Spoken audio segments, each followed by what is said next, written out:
Hello there and welcome to this special summer edition of The Ring, Euronews' weekly debate show. I'm Maeve McMahon in Brussels. Well, on The Ring, members of the European Parliament come face to face inside the European Parliament on some of the most challenging issues facing the European Union today. Well, as they take a summer break and the city is vacated, we're taking a look back at some of our favourite parts of The Ring this season. Well, one of the major debates that's been taking place in Brussels for years and also on The Ring is about migration and how to manage it. That was a debate that took place between Juan Fernando López Aguilar, Spanish MEP from the Socialists, with his Swedish MEP from the European People's Party, Tomas Tobé. Take a look. Of course, Europe needs work migration. That is not the problem. The problem we have is that we have a large number of illegal migration. And only 1 out of 5 who don't have the right to stay in Europe actually returns. And of course, we need to shift this. We need to have control of our borders. People who don't have the right to be in Europe should not be in Europe. And then, of course, we should have legal work migration. But what we're seeing now, for example, in Spain, they are now giving amnesty to 500,000 illegal migrants. This is a direct threat to the Schengen area. It undermines the Europe effort. We are trying to work now to have a more of a common European migration policy. And I think it's time for us to actually decide, do we want to have control of the border? Do we want to have legal work migration, or should we continue this path in Europe with illegal migration? It needs to stop. I strongly disagree with I just heard from my colleague and friend Tomas Tobé. First, there's no illegal people. We used to talk about irregular migrants. It's not an amnesty. He used the word amnesty. Of course it is not. It's a regularization, which belongs to the competence of the member states. And it's been recognized by the European Commission itself. Second, it is not true that they're illegal. We always had a problem in the European Union with lack of legal pathways. That's one thing. We need more legal pathways. But when people come irregularly, it's because they are not given the chance to make it regularly. But insofar as they happen to already be in Spain, working in Spain, we are regularizing not only human beings, but also jobs. And we're making it possible for those human beings employed in the irregular economy, in the so-called black market as for now, to make it regularly so that they can actually pay taxes, they can actually contribute to the sustainability of the social services, in which it is a fact that they support more, they give more than they receive. It is not true that they are predatory to social services. On the contrary, they can actually contribute to the sustainability of the social services. And I make a final point. Spain is #1 in growth and job creation in the European Union. And there is no economic analysis that does not underline the fact that it's largely due because it's alternative approach, positive approach to migration, incorporating inclusive, integrating migrants instead of rejecting migrants. We got to move on to our next round. I see you're all warmed up already. So now this is the moment for you to ask each other questions directly. So since I cut you off, Mr. Tobé, let me give you the floor in the first place. Juan Fernando López Aguilar, we worked together on the Migration Pact the last mandate. I think we actually achieved some very important things together for Europe. But you also know that we need to tackle returns. 1 out of 5 people are actually returned, and this cannot continue. Now, Commission is presenting proposals supported by several S&D governments across Europe. But now the S&D group in the European Parliament are voting no to every proposal that means that we actually could be more efficient with returns. When will you face the reality? Yes, we work together in the Migration and Asylum Pact, 8 regulations, but it's not complete. It takes a lot of coordination in search and rescue operation at a European scale. It takes a lot of legal pathways. It takes a lot of cracking down on the business model of organized crime dealing with trafficking of human beings. But yes, we have to come up with a European scale of response when it comes to migration and asylum, and returns, it's part of the equation. We don't deny that, but we want returns to be negotiated with dignity, with third countries, countries of transit and origin, and it takes a diplomatic architecture which is lacking. You cannot impose returns, and you cannot ignore that you cannot return people to places they don't belong to. And that is why we object the proposal by the Commission, because it escapes the meaningful link between the country of transit or origin and the human being which is supposedly to be returned there. I have heard, because I have been the representative of the European Parliament in the Council of Ministers of Interior many times, fly them to Rwanda. And my question is, why Rwanda? Do you think because they're just indistinct in Rwanda because they're black? Even though they don't belong to Rwanda, even though they come from Mali or from Sudan or from Uganda, no, it doesn't make sense. You need meaningful links, and for that, it takes a negotiation with third parties. It doesn't suffice that you simply pay some ruler some money to keep them out of our sight. So you say we're not model? talking about Rwanda here. It's about saying we have candidate countries to Europe. Could we consider them safe countries? So they go up to Albania? It could be. We're talking about, for example, India. We will have look at the assignment request, unfolded assignment request. There are under 5% that actually get a yes to come to Europe. And everything will be assessed individually. But what we need to do, we cannot continue in this way, where we have a lot of unfounded asylum requests coming to Europe.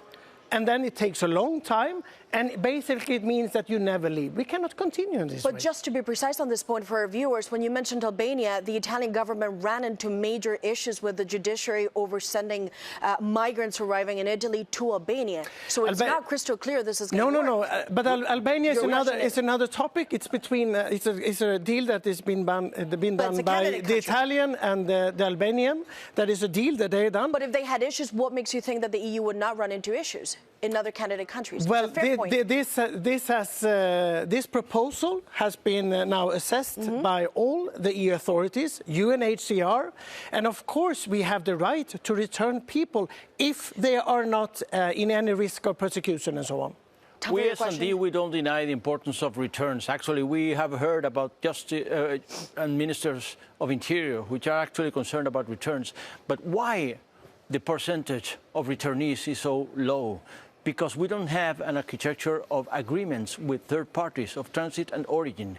And then there comes the Commission saying we're going to enlarge the list arbitrarily, the list of safe third countries, including Bangladesh and Egypt, for instance, which are not considered safe countries of transit or origin by the European Asylum Agency. That is why we have objected. We have tried to come up with amendments, and the Conservative Party, the People's Party, the EPP, along with the far right, have denied all of our amendments, saying that they are red lines for them. So what is the question? My question is, do you really think that you can actually export people to some third country with no meaningful links with those particular human beings just for the sake that you're paying some money to some ruler to keep them out of our sight? Do you think you can send someone who is actually from Sudan to Egypt? Or do you think you can send someone who is actually from Uganda to Libya or to Tunisia just for the sake of having them out of our sight? Do you think that we can actually ignore the meaningful links which include culture, linguistic, or even family links, which are to be considered seriously by countries which are to return human beings to some other place? So let's hear it. If the socialists in the European Parliament would decide there are no safe countries outside of Europe, I hear that. When we started the negotiations about the countries, there's no country that you can accept. If you come to Europe, of course we need to assess where you come from. Of course, we will always do that. But of course there are countries, when a person comes to Europe, we can look, from which country have you been? Could you be safe in this country or not? That is the question. And of course, this is now portrayed as some kind of delusional far-right policy. This is a policy coming from Commission. This is a policy coming from S&D governments all across Europe, because we cannot continue in this way, where we have only 1 out of 5 people return in Europe. Then it means that even the people that need protection in Europe will not get the protection in Europe. Another major topic up for debate this year was the EU-Mercosur deal that was signed at the start of 2026. But what are the pros and cons of this trade deal, and what does it mean for you? Those are the questions we put to Kieran Mullooly, Irish MEP from Renew Europe, and the Swedish MEP from the European People's Party, Jörgen Warborn.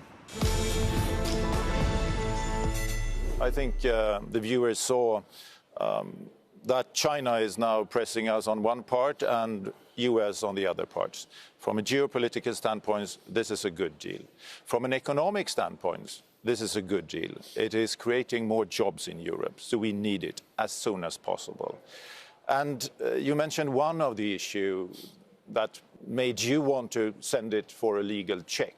But that is not really true. That the rebalancing mechanism, it's covered for within the agreement. There is no issue there.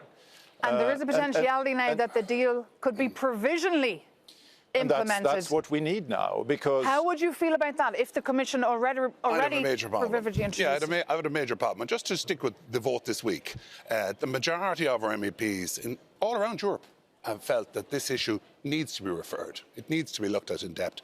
Remember, right across Europe, take countries like France and Poland, 127 MEPs in those areas voted yes for this decision. They represent the biggest industries in Germany, in the biggest economy, is in favour. But the French MEPs and the Polish, to a person, representing industries in Bordeaux and Paris and right across Warsaw, and yet they said we need a legal referral. I trust it. Do you trust their, Jürgen, do you not trust their judgment that this needs to go back to so we terms of industry in their countries? No, it's the other way around. I mean, it's in, for the rebalancing mechanism, as you mentioned, one of the most important part from you, it is actually in the agreement. But they want it to be reviewed. They want it to be reviewed, obviously. So why did you want to review members it? Of Parliament members of Parliament are asked to come forward and to represent their constituents. The industries in France and in Poland and in Ireland said, we want to see a proper legal review. So, if you read Article 21.14.10c, you will see the rebalancing mechanism out there. Have you read that article? You didn't. No, I haven't. No. But I've looked at the. That's why you voted the way you did. I've looked at the precedents, the sort of been suggested as precedents.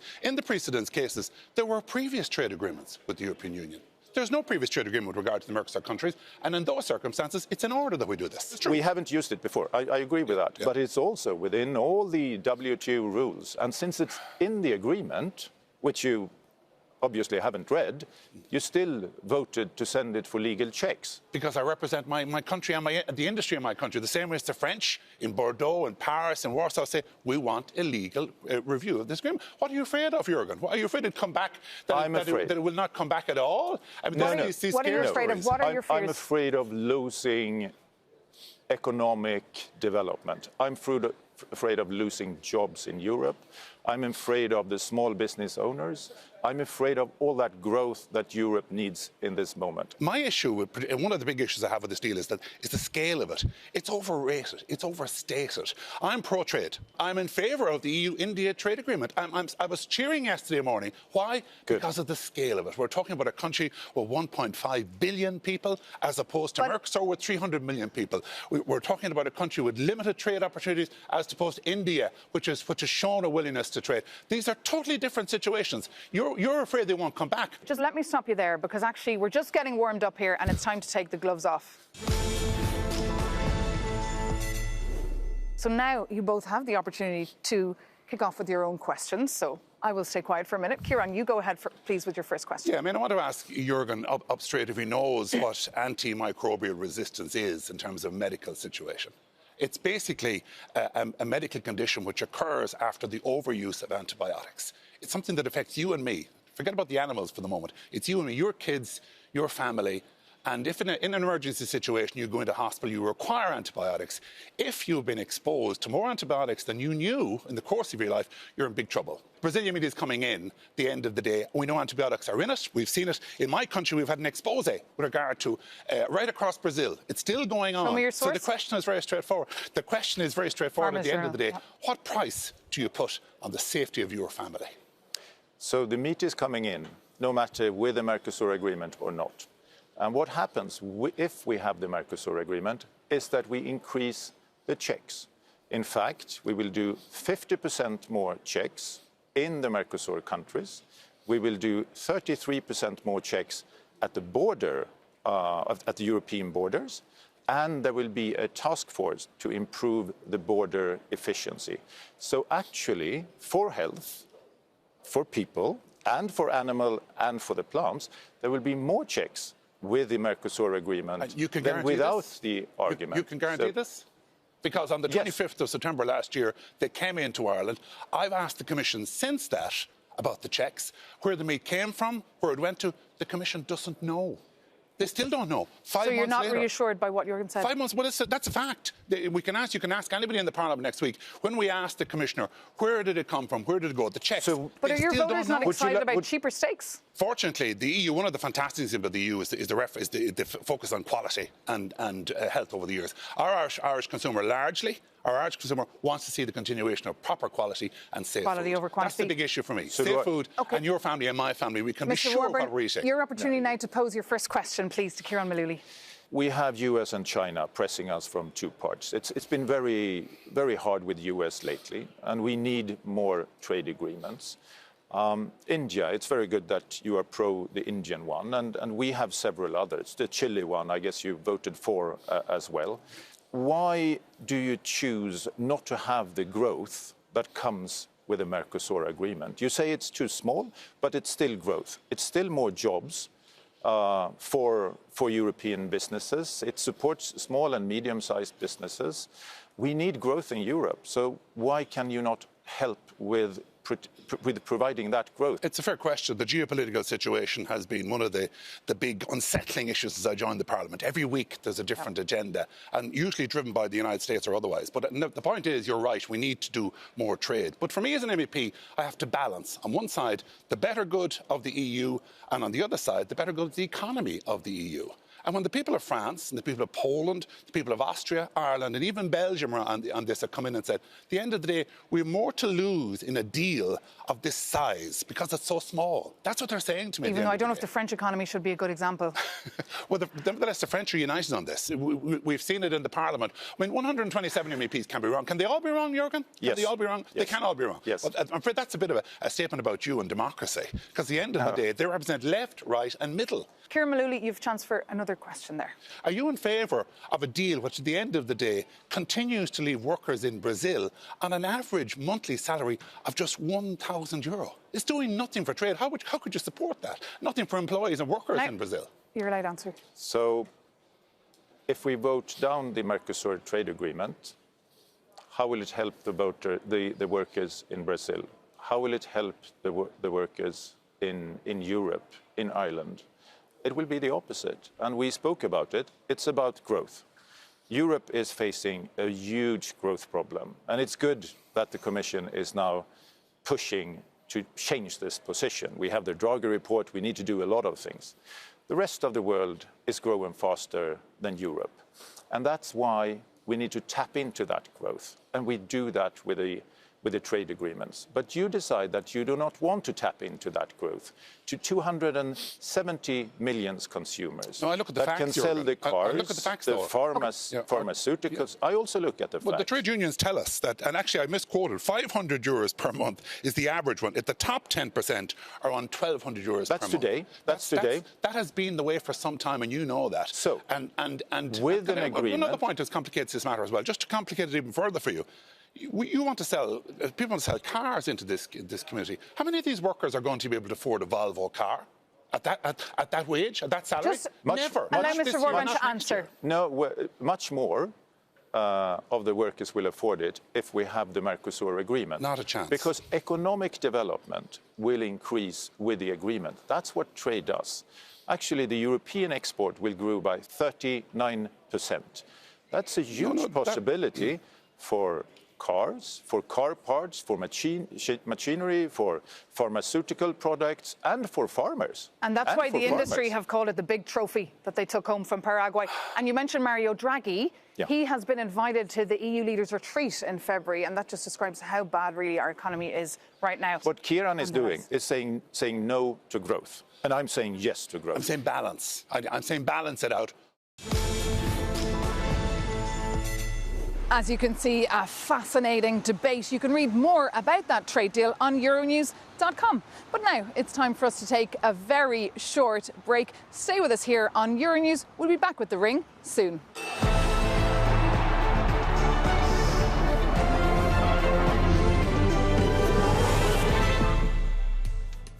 Welcome back to this summer special edition of The Ring, Euronews' weekly debate show. I'm Maeve McMahon, and as members of the European Parliament take a break from the city and the Parliament for a couple of weeks, we're just replaying you some of the highlights of some of the debates we've had on this year's season. One focuses on housing, a major issue of anxiety for thousands of Europeans across the continent. And housing is now actually a top political priority here in the European Union. But what exactly can Brussels do to help? The question that we posed to Dirk Gutting, a Dutch member of the European Parliament, and Maria Ohisalo, Finnish member. Take a look. So let me welcome to the ring Dirk Gutting and Maria Ohisalo. Good to see you. Thanks for the invitation. I think the core question right now is why are housing costs rising faster than wages almost everywhere? One of the key questions is the speculation, financialization of housing market, that homes are not considered primarily as human rights, but as asset classes for big hedge funds, companies, private investors. And then just saying that we should build and get more investors to the market, this will not solve the problem. We need more affordable housing and available housing for everybody. But somebody has to build them, right? Exactly, and this kind of state-sponsored sort of subsidies will only drive up more the prices. We want to fix the problem in the market because building materials are getting very expensive, which is one of the reasons why housing prices go up. But also governments try things like rent controls and all kinds of other demand-stimulating measures that also drive up prices, because what happens if you can get more money from the bank? That is that the sellers of houses will start increasing their prices. And this is not financial speculators. These are citizens who have paid their entire lives to buy one or maybe a second house, and then you treat them as if they're criminals, and if they're not allowed I guess to even sell citizens can be speculators. I did not say that only public investment will solve the problem, but we have no experience of any country in the world that could have solved the housing crisis by only building more private housing. No, we need a mixed model. And also tackling the short-term rentals, which was also in the insert. This is a key question, not only in the southern Europe, but also back home, up north in Rovaniemi, Lapland. This is a place where students can afford to live in the city center anymore because it's packed of short-term rental homes. Well, homes are being built as we speak, not only at the places where we need them most.